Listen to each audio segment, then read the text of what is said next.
बात है, दूसरे गियर में पहुंच जाती है यार। जो ओनर था वो कह रहा था कि भाई साफ है साफ है साफ है, लेकिन मेरे को उसी टाइम समझ आ गया था कि इंजन खत्म है, फर्क नहीं। और इस इंजन का फ्लॉ बैक ये है तो चले तो चांद तक वरना रात तक। ये भाई गाड़ी ने 1 मिनट के अंदर तीनों की तीनों कॉइल उड़ा दी। एक कॉइल सही थी, 3 कॉइल उड़ा दी।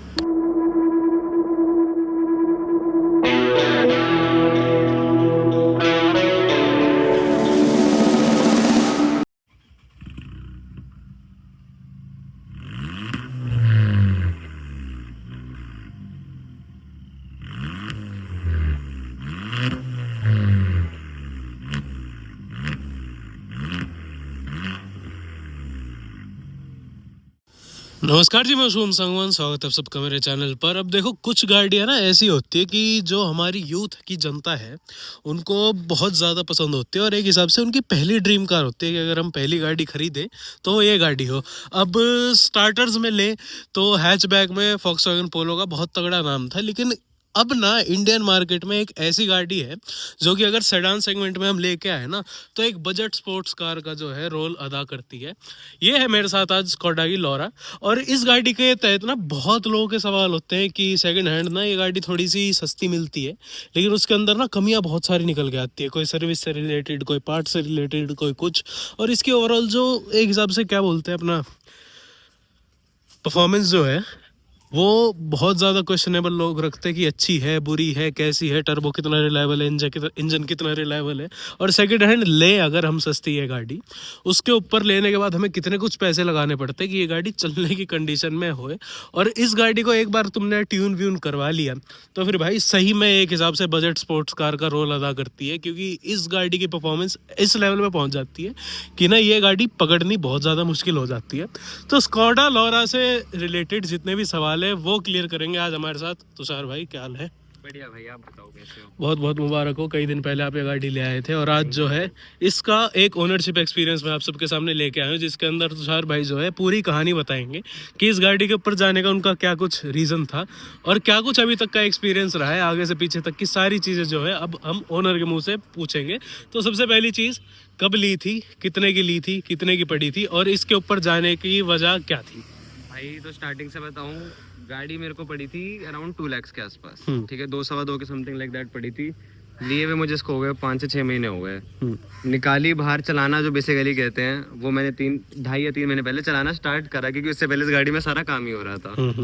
तो अब स्टार्टिंग से बताऊं भाई, 2 लाख की उठाई थी, 2-2.5 लाख जो भी था। और काम क्या था गाड़ी के अंदर? भाई मैंने बॉडी उठाई थी, to be very honest. Interior और बॉडी ये सही थी और कुछ सही नहीं था गाड़ी के अंदर, मुझे पता था। बट हाँ, जो अंदर के इलेक्ट्रॉनिक्स हो गए, जैसे आपने इंटीरियर देखा होगा, पूरा इंटीरियर साफ है, कोई एक भी पर्सन की दिक्कत नहीं। मेन गाड़ी के इंजन में दिक्कत थी और सस्पेंशन में दिक्कत थी, तो मुझे पता था, मैंने उसी वजह से गाड़ी उठाई। क्योंकि और मैं देख रहा था वहाँ पे 5 या 6 मेरे को मिल रही थी अपनी लोरा, जो क्लीन दिख रही थी अंदर से, क्योंकि भाई मेन इंटीरियर अंदर बैठ के चलानी तो कम से कम साफ मिले। तो वो चीज थी। अभी आपने अंदर से जितना भी दिखाया सब कुछ स्टॉक है, सिर्फ एम्बिएंट लाइट लगाई है मैंने अपनी शॉप से, बाकी सब स्टॉक है। और इंजन की बात करूं तो भाई इंजन के अंदर दिक्कत है, इसका हेड पहले से खुला हुआ था, तो वो मैंने नोटिस कर लिया था। जो ओनर था वो कह रहा था कि भाई साफ है साफ है साफ है, लेकिन मेरे को उसी टाइम समझ आ गया था कि इंजन खत्म है। और मेरे को फर्क नहीं पड़ा, क्योंकि मेरे को पता था भाई लेके मेरे को वैसे ही इंजन चेंज करना पड़ेगा। ये मैंने पहले से ही सोच रखा था, क्योंकि अपना माइंड बिल्डअप कर रखा था भाई। क्योंकि कोई भी लोरा या सुपर अगर आप मैनुअल पे जाते हो इस टाइम में आपको एनसीआर में साफ नहीं मिलेगी, आप कितना भी ढूंढ लो। मैं कह रहा हूँ अगर 500 गाड़ी होंगी ना, मुश्किल से एक किस्मत होगी कि एक गाड़ी आपको साफ मिल जाए। बाकी हर गाड़ी बजी मिलेगी। तो क्या वजह है इसके पीछे यार? क्यों मतलब लोग इसकी मेंटेनेंस ही बहुत ज्यादा भारी है कि लोग मेंटेन ओवर द इयर्स करवा नहीं पाते, या क्या मामला है? मामला ये है बेसिकली सोम भाई, देखो गाड़ी लेना कोई बड़ी बात नहीं है। उस टाइम पे वरना के पैसों में आती थी, जितने की वरना आ रही ना, वरना भी इससे महंगी है, आप ये समझ लो। ठीक है, लेना वो कोई इतनी बात नहीं थी, मतलब हाँ उसके लिए भी एक मिडिल क्लास बंदा अफोर्ड कर सकता था, ऐसी गाड़ी थी।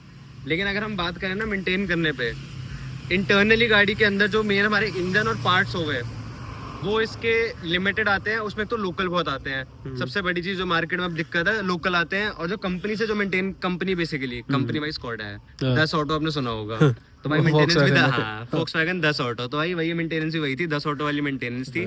तो लोगों से इतनी संभली नहीं। उसके बाद सबसे बड़ी बात, जिन्होंने फर्स्ट ओनर गाड़ी ली थी उन्होंने मेंटेन करके रखी। उसके बाद जो यूथ हो गया, मतलब मेरे जैसे बंदे हो गए, और बाकी जो और हो गए जो मिडिल क्लास में कहना चाहूंगा, उन्होंने लेके ना गाड़ी मेंटेन नहीं करी भाई।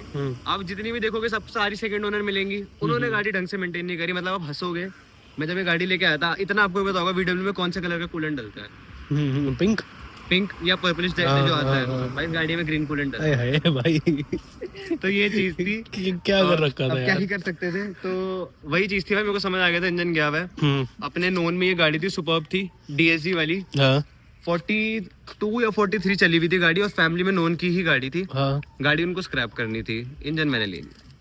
तो मैंने इंजन के पैसे उनको दिए, और मैंने इंजन ले लिया और बहुत सारे पार्ट्स ले लिए शेयरिंग में। हाँ। जैसे इंजन की माउंटिंग्स थी उसकी सब सही थी, गाड़ी भाई 40,000 चली थी, क्या बिगड़ता तूने में। ना सही। तो उसने मैंने उनसे सारा सामान ले लिया, और लाइट्स वगैरह जो मेरी है ये कंपनी की स्टॉक है दोनों। ये मैंने बफिंग करा के पूरी नहीं करा रखी है, क्योंकि पहले बिल्कुल खस्ता हालत थी, हाँ, फोटो समझ गया हूँ मैं। तो ये मैंने नहीं करा रखी है। बाकी अब आते हैं गाड़ी के ऊपर मैंने क्या क्या करा है। तो भाई इंजन चेंज है, एक तो मेरा 1.8 ही डला हुआ है, सुपर्ब का डला हुआ है। अच्छा एक चीज बता यार, लॉरा और सुपर में आता 1.8 TSI है, दोनों के अंदर पावर स्पेक्स भी बराबर आती थी।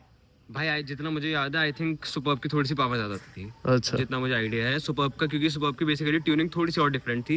वो और लंबी थी इससे, और हेवी थी, तो उस हिसाब से ट्यूनिंग थोड़ी डिफरेंट थी। बट जो बेसिकली इंजन था वो एग्जैक्ट सेम, कुछ फर्क नहीं। और इस इंजन का फ्लोबैक ये है, तो चले तो चांद तक वरना रात तक। ये इस इंजन की खासियत है भाई, सच बात बताऊं, ये इस इंजन का ये हाल है। क्योंकि भाई इस इंजन के अंदर कई ऐसी चीजें थी, कैम शाफ्ट्स हो गई, और बेसिकली जो इंटरनली इंजन के अंदर जो पार्ट्स थे वो उसके इतने सपोर्टिव नहीं है, उसमें दिक्कत आती है। इवन आप कॉइल्स भी लेके चलो, मेरे साथ इसमें एक इंसिडेंट हुआ, मेरी कॉइल गलत लग गई थी, सॉरी स्पार्क प्लग्स गलत लगे थे भाई, गाड़ी ने 1 मिनट के अंदर तीनों की तीनों कॉइल उड़ा दी। एक कॉइल सही थी, 3 कॉइल उड़ा दी।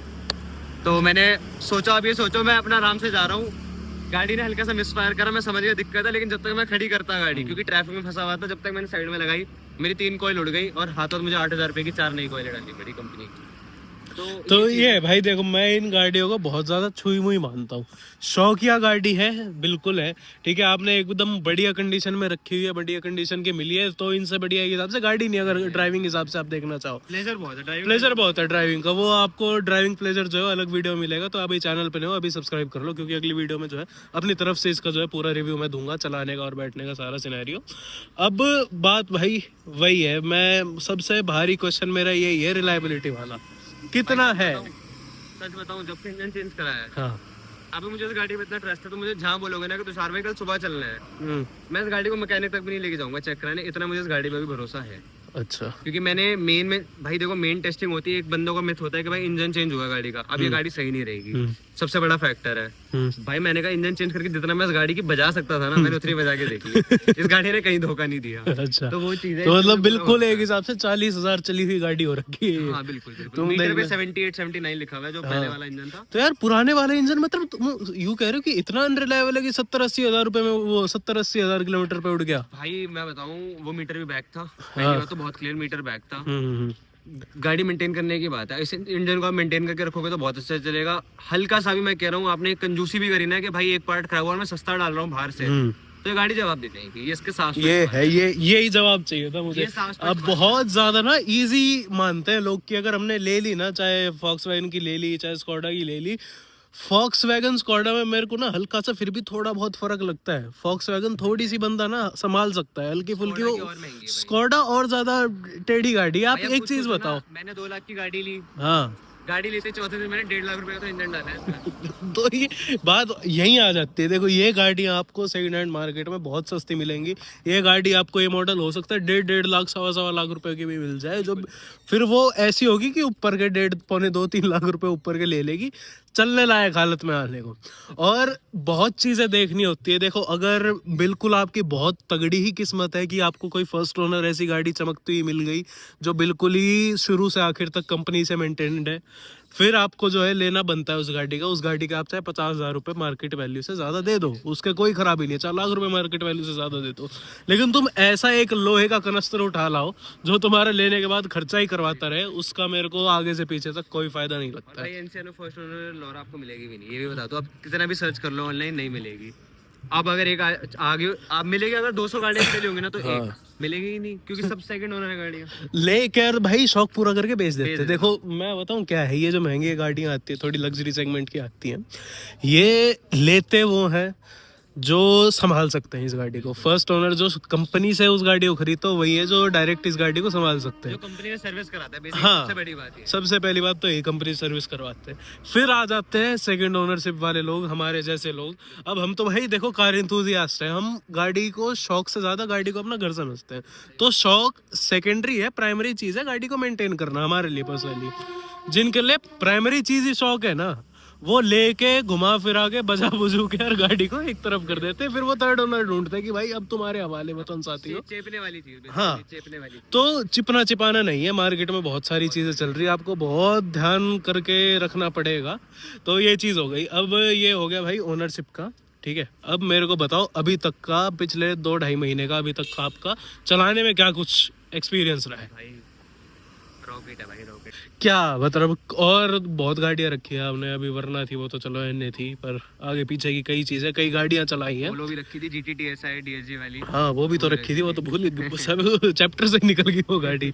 क्या है इसका अभी तक का, मेरे को और गाड़ी से कंपैरिजन करके बताओ। और क्यों एक बंदा जो है ना, नया बंदा अपने, जिसके पास ठीक ठाक रिसोर्सेज है, ठीक है, लेना चाहे पहली गाड़ी, शौकिया, मजेदार, क्यों इस गाड़ी के ऊपर जाना चाहिए? भाई बहुत बेसिक रीजन है। देखो मैं बताऊं, ये गाड़ी तभी लेना जब आपकी गाड़ी सेकेंडरी हो, हाँ। या आपके घर में थर्ड गाड़ी हो। हाँ। फर्स्ट तो बिल्कुल भी मत लेना, मैं अभी भी बोल रहा हूं। प्राइमरी गाड़ी नहीं, प्राइमरी गाड़ी नहीं, ठीक है। और मेरा लेने का रीजन ये था यार, मैंने पोलो भी चला के देखी, ठीक है, वो पॉकेट रॉकेट थी, लेकिन DSG थी। मैं वो खुद नहीं समझ आया उसका DSG में क्या चूचू मुचू, तो मैंने वो गाड़ी बेच दी भाई। कुछ रीजन था उस गाड़ी का, DSG में हल्की सी लैग आना स्टार्ट हो गया था, तो मैंने गाड़ी बेच दी थी। उसके बाद वरना थी, स्विफ्ट थी, ये 2 गाड़ियां थी। अब भाई वो दोनों गाड़ियां से ना बहुत स्लो लगने लग गया था। मैं जिस राइड में जाता था ना, अब सोचो मैं अपनी वरना से ना BMW को पकड़ रहा होता था। हाँ। और वो भी कहाँ पकड़ता था, जहाँ ट्रैफिक होता था वहां से निकलता था आगे। वो वहीं से जीत गए। तो वो चीज होती थी। तो भाई उसका मेरा मन करा, क्योंकि जर्मन, एक बंदे ने अगर जर्मन रख ली, भाई पोलो रखी थी, अभी भी मन करता होगा कि एक जर्मन वापस रखो अपने ऊपर। भाई बेचते ही यूं है ना मेरे यार। मतलब मैंने भाई की इतनी गाड़ियां बिकते हुए देखी, लेकिन मैंने पोलो के लिए तो कम से कम 10 स्टोरियां देख ली। तो भाई जर्मन्स के लिए ये असलियत में प्यार है, क्योंकि जो ये ड्राइविंग प्लेजर और जो ये फील देती है ना भाई, वो कोई गाड़ी नहीं देती। ये सबसे ज्यादा ना, मैं सही बताऊं, तुम ये गाड़ियां जो है ना, ये जितना स्टेयरिंग हाथ में लेने के बाद तुम्हें कॉन्फिडेंट फील करवा सकती है ना तुम्हें कोई जापानीज कार करवा सकती, ना तुम्हें कोई चाइना, जापान, इंडिया कहीं की गाड़ी नहीं करवा सकती, कोई टिटू बिट्टू कोई गाड़ी नहीं। जो आपको ये VW और Volkswagen, और इनका फिर लग्जरी उसमें चला जाए तो अपना जो BMW वाला सीन आ जाता है, पोर्शे वाला आ जाता है। तो जितना कॉन्फिडेंट ये गाड़ियां फील करवाती है ना, ऐसे स्टेयरिंग यूं हाथ में लेने की देरी होती है, वो फिर चलाने वाले को पता होता है। सही बात है भाई। क्या अभी इंजन में कुछ क्या छेड़खानी करवा रखी है? स्टार्टिंग से बता देता हूँ, मॉड्स दिखा देता हूँ क्या क्या करा रखे हैं। आ जा। पहले हुड खोल के आपको इंजन भी दिखा देते हैं। हाँ। तो बेसिकली अगर साइड से आई भाई, तो अपने लॉयस चले ना हमने, जो 112 PCD स्कोडा की एक्चुअल आती है, विदाउट एनी स्पेसर। आप देख सकते हो लोग स्पेसर डालते हैं, हमने एग्जैक्ट PCD डाली है, तो बिल्कुल परफेक्ट फिट बैठा। हाँ, तो मतलब कंपनी साइज में ही तुमने अलॉय लगवा मैंने दी, कंपनी ये सबसे बढ़िया काम करा। गुड, कहीं मिलते प्राउड ऑफ यू। भाई, बेंगलोर से आए थे लॉयस, जो कहीं से आए हो, अच्छा काम करवाया। ब्रेम्बो की डिस्क और ब्रेम्बो भाई ब्रेक पैड, ठीक है, ब्रेम्बो लगवा दिए, क्योंकि जितनी तेज गाड़ी स्पीड पकड़े उतनी जल्दी रुकना भी जरूर है। तो आगे पीछे दोनों ब्रेम्बो है। चलो ठीक है। हुड देखो भाई कितना बड़ा है इसका, ये लो भाई। तो ये अच्छा ठीक है, यहाँ आ जाते हैं। देखो अब ये वाला आ गया कूलेंट पिंक, मैंने ऊपर ही बता दिया था पिंक आता है। ये इंजन अब आपको सुपर्ब और लॉरा के अंदर ये सेम मिलता था, 1.8 TSI। इनकी मेरे ख्याल में, ध्यान नहीं मेरे को एग्जैक्टली, लेकिन शायद पावर स्पेक्स में भी कोई बहुत भारी फर्क नहीं था इनके। अब पावर स्पेक्स में 180 bhp आती थी सुपर्ब और 160 bhp आती थी, मेरे को याद भी आ गया। इतना भी नहीं है भाई 20 मेरे bhp ख्याल का में। फर्क था। पर मामला ये है भाई साहब, ये आपको जो है सबसे एक हिसाब से हाईली ट्यूनेबल इंजन में मानूंगा इसको, क्योंकि इसके अंदर तुम जितनी करामात करवा सकते हो शायद ही कोई इंजन होगा। क्योंकि पहली बात टर्बो है, तुम टर्बो भी बदलवा दो, तुम ट्यून भी करवा दो, फिर ये गाड़ी आ जाती है लैम्बोर्गिनी वाले उसके जो एक वीडियो आ रखी है ना, उसके बाद लॉरा का क्रेज ऐसे गया है। तो उसके अंदर भाई गोल्फ का इंजन डाला हुआ था, वो जो गाड़ी थी उसके अंदर गोल्फ का इंजन डाला था 2013 वाला। इसके अंदर अच्छा खासा ठीक से बैठ जाता है, ज्यादा इधर उधर नहीं करना पड़ता। 2013 वाली गोल्फ। अब देख, इतना तुषार को पता होगा कि ये गाड़ी जो है ट्यूनेबल किस उस तक है, पोटेंशियल तक है। तो हाईएस्ट इसका सेफ ट्यून कौन सा है, मेरे को कितने BHP ये और निकाल सकती है? 200-220 bhp तक इट्स हाँ। स्टेबल। अगर आप स्टेज 2 पे जाती है, अगर ढंग का कोई ट्यून डलाओ branded, not the OEM ones, मैं डलवा रहा हूँ भाई इसमें 18 ग्रीस का, तो अराउंड 255 260 के आसपास हम पुश करने का ट्राई कर रहे हैं। बट उसके लिए भी मेरी कॉइल्स आ रखी हैं, स्पार्क प्लग इसमें सारे चेंज हुए हैं। तो बहुत चीजें चेंज हुई है गाड़ी के अंदर। और अभी इंटरनली भी मेरा एक ये कैपेसिटर है, छोटी सी चीज है। सो बेसिकली ये क्या करता है, हल्की सी जो भी नॉइज आ रही होगी इंजन स्टार्ट करके, ये आपका फ्यूल को जो है इग्नाइट करता है, जो बर्न फ्यूल होता है उसको जलाता है। भाई ये छोटी सी चीज है, और ये छोटी सी चीज मेरे ख्याल से 30 से 40 हजार रुपए की है। यही तो है, दिस इज स्कोडा। ये आ रखा है मेरा, ये लगना है, लेकिन जब ट्यून होगी, मतलब नेक्स्ट वीक में अगर मैं कराता हूँ तो तब हो जाएगी। और लोअरिंग स्प्रिंग आ रखे, गाड़ी लोअर होगी मेरी। चलो, लोअरिंग स्प्रिंग से मेरे को याद है यार, ये ना बेशक सेडान है, इसका ग्राउंड क्लियरेंस मेरे को बहुत बढ़िया लगा। मतलब फ्रंट जो अप्रोच एंगल है, बीच का जो एंगल है, ब्रेक ओवर, और जो डिपार्चर एंगल है ना, इसका डिपार्चर एंगल बहुत बढ़िया है। मतलब किसी भी, चाहे 5 बंदे भी बैठ जाओ ना, ये गाड़ी मुश्किल ही ऐसा है कि कोई बहुत ही भारी ब्रेकर हो तो टिकेगा, नहीं तो कोई वो सीन है नहीं इसके अंदर। और सबसे बड़ी बात भाई, डिक्की खोल के दिखा देता हूँ, ये वाला खोलने लगा रखा है मैंने। ये ठीक है भाई, ये बहुत अच्छा है। जितना बोनट खुलता है उतना डिक्की खुलती है, तो पूरा बैटमैन एक तो ये मामला पूरा ऐसा है। सुपर्ब में ये आता था, सुपर्ब में तो बल्कि डबल वाला आता है कि नॉर्मल भी खोलना है खोल लो, और पूरा खोलना है खोल लो। तो स्पेस आप पीछे डिक्की में देख सकते हो, कितना ही सामान डाल लो। अब अंदर जो है ना, ये सारी चीजें आप स्पेस आराम से देख सकते हो। ये सारी बातें जो है आपसे मैं अपनी अलग वीडियो में करूंगा, जिसमें फील तो कराओ एक बार फील मैं दूसरी वीडियो में करवाऊंगा, तो दूसरी वीडियो में तो बनने दे मेरे। बैठ के टीजर तो दो, बैठो आराम से भाई। यार स्पेशियस बहुत है। Please sit sir please. हाँ ठीक है, नाइस। और आगे भाई आपके जैसा एक और बैठ जाएगा। हाँ, तो वही बात है यार, एक तो सीट आपको इसकी शक्ल से दिख जाएगी कितनी कंफर्टेबल है, और गाड़ी स्पेशियस पूरी है। 5 लोग मैं नहीं कहूंगा कि बैठा लो, ठीक है, 4 लोगों के लिए एकदम परफेक्ट गाड़ी है। लंबे से लंबे रूट पे चले जाओ, कोई इसके अंदर आपत्ति नहीं आने वाली। 6 स्पीड का आपको मैनुअल गियर बॉक्स मिल जाता है। अब देखो, एक चीज मैं अपने दिल से बताऊं तुम्हें, ये गाड़ी तुम्हें लेनी हो, लोरा या सुपर्ब या कोई भी, DSG वाली मत लेना। लेनी हो मैनुअल लो, नहीं तो कोई ज़रूरत नहीं है, क्योंकि उसके ऊपर 1 लाख 1.25 लाख रुपए का खड़े पैर कब चोट तुम्हारी मरवा दे DSG, उसका कोई पता है नहीं। भाई DSG 2.5 लाख रुपए का आता है, DB200 वैसे बता रहा हूँ जनरल नॉलेज के लिए। नहीं बाहर से भी कराओगे तो मिनिमम 1.5 लाख रुपए। तो ये है। तो ओवरऑल ड्राइविंग एक्सपीरियंस अभी तक बहुत बढ़िया भाई, एक नंबर। कोई कमी अभी तक अपनी, अब मैं आ जाता हूँ कमियों के ऊपर। क्या कुछ कमी अभी तक लगी है? देखो मैं बताऊं, स्कोडा है, एट द एंड स्कोडा है। हाँ। प्यार से रखोगे तो प्यार से चलेगी, जी मारोगे तो फिर मरा देगी सीधा। अच्छा। सच बात, बहुत स्पष्ट में बोल दिया मैंने। तो वही चीज है, जितना इसको प्यार से रखोगे, पैम्पर्ड रखोगे, उतना बढ़िया चलेगी गाड़ी। अच्छा, ये सही है। अब इसमें मैं आपको बता दूं, ये अभी आपको थोड़ा सा एक्सप्लेन भी कर देता हूँ। गंदा लग रहा होगा, ये क्लीनिंग होनी है, डीजल क्लीनिंग से सब हट जाएगा, क्योंकि ये मिट्टी है, कुछ ऐसा वो नहीं है। ठीक है, समझ गया। उस इंजन में यहाँ से पूरा व्हाइट कलर की एक सील लगी थी, जो पेंट कर रखी थी ब्लैक के, पता ना चले वो इंजन का हेड खुला हुआ था, जो इसमें पहले खुल रखा है मतलब। तो ये इंजन बिल्कुल सील्ड पैक है, कहीं से भी आप चेक करवा लो, सब सील्ड पैक है इसके अंदर। इंजन के अंदर मुझे लेनी है क्या ये? मेरे को बेच रहा है ये गाड़ी? तू मैं बेच रहा हूं, चला ले आराम से। आपकी गाड़ी है भाई, बेचनी भी क्या है? किसी को लेनी हो तो आ जाना भाई के पास। नहीं भाई, कोई नहीं बेचनी है, अभी रखनी है यार। आगे लाइन आ गया। तो ओवरऑल एक्सपीरियंस देखो, मैं ये गाड़ी का आप सबके साथ यूं ही शेयर करना चाह रहा था, क्योंकि सबसे ज्यादा सवाल मिलते हैं स्कॉडा की गाड़ियों के ऊपर, ले ना ले, क्यों ना ले। तो अपनी तरफ से मैं ओनरशिप का इसका वर्डिक्ट मैं अपनी तरफ से बताऊं, अगर आपके रिसोर्सेज ठीक है, अगर आपकी कमाई ठीक है, अगर आप एक ऐसी सेकेंडरी थर्ड गाड़ी लेना चाहते हो घर के अंदर, जो मैं वीकेंड टू वीकेंड गाड़ी को निकालूं, और एक हिसाब से ना जितना फन ले सकूं।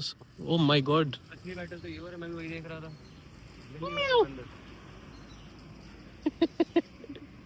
देख कैसे बैठी हुई है भाई, मस्त है। तो असली ये है कि अपना वीकेंड टू वीकेंड या गाड़ी निकालनी हो, एक पूरा फन लेना हो गाड़ी का, तो बहुत ज़्यादा देखभाल के लोगे तो फन मिलेगा आपको। 2-2.5 लाख रुपए के आसपास आपको जो है 12 मॉडल ये गाड़ी मिल जाती है। अब उसके ऊपर ये कितना खर्चा करवाएगी वो देखो, गाड़ी टू गाड़ी डिपेंड करता है। कई गाड़ियाँ बहुत ज़्यादा क्लीन आपको मिल जाएंगी अगर आपकी किस्मत हो। तो यही है यार, देखो आपको हफ्ते में 2-3 दिन ऐसी गाड़ी चाहिए हो कि मैं हाँ निकालूं, मज़े लेकर अपने घर पे खड़ी कर दूं।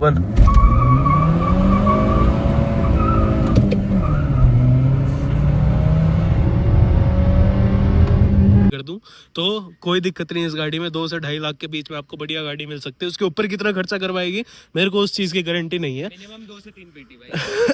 वो भाई देखो किस्मत का, मैं सेकंड हैंड गाड़ी मानता हूँ किस्मत का खेल। आपको 2-2.5 लाख रुपए में कोई बिल्कुल ही बढ़िया गाड़ी भी मिल सकती है, कोई उसके अंदर मना ही नहीं है। यूँ नहीं कह रहा कि गायब हो गई है गाड़ियाँ। लेने के बाद चेक करवाना बहुत ज़्यादा ज़रूरी है, बिल्कुल भावनाओं में मत बह जाना, क्योंकि मैंने ये देखा है जब भी मैं सेकंड हैंड गाड़ी लेने निकलता हूँ, मेरे सामने कोई गाड़ी खड़ी हो जाती है, मैं ना उसकी कमियां देखनी भूल जाता हूँ, मैं भावनाओं में बह जाता हूँ। तो भावनाओं में नहीं बहना इस गाड़ी के लिए।